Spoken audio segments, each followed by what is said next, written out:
উইকেন্ডে আসলে সবাই চায় একটু রেস্ট এবং ঘুমাইতে।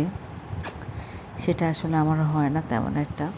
তো সকালবেলা ঘুম থেকে উঠে আমি জাস্ট রুটি বানিয়েছি আর একটু আলু ভাজি করেছি, দেন চা করেছিলাম। আমিও করেছি, আন্টিও পাশাপাশি হেল্প করেছে। তা আমার মেয়ে খুব কান্না করেছিল। আমি নিচে বাগানে গিয়েছিলাম। তো ওখানে অনেক সুন্দর সুন্দর ফুল আছে এবং ফলের গাছ আছে। আপনাদেরকে আরেকদিন দেখাবো পুরোটা বাগান। তো নিচতলায় একটা মেয়ে আছে ছোট, মুক্তাহা। ও আমাদেরকে বাবল দেখাচ্ছে, আমার মেয়েকে আর আমাকে। তা আমরা সেগুলো দেখলাম এবং খুব আনন্দ ফিল করলাম। তা আমি একটু হঠাৎ করে আমার প্রতিদিনই মুরগির মাংস আমার ভালো লাগতেছে না। তো মনে হলো যে একটু ভর্তা করি।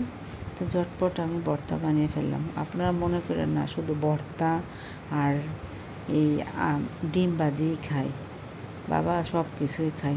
কিছু কিছু মানুষ মনে করে কি আমি সব সময় ডিম ভাজা ভর্তাই খাই। যাই হোক, যে যেটা মনে করে করুক, আমার এসব দেখে লাভ নাই।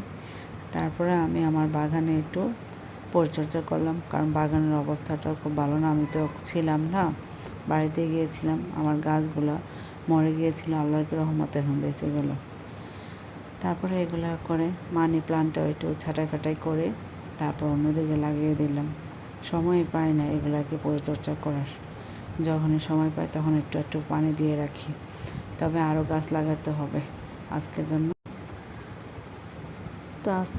আল্লাহ হাফেজ। আপনারা ভালো থাকবেন, সুস্থ থাকবেন এবং আমার এই পেজটাকে সবাই ফলো দিবেন এবং লাইক, শেয়ার, কমেন্ট করবেন। যে যত করবেন ততই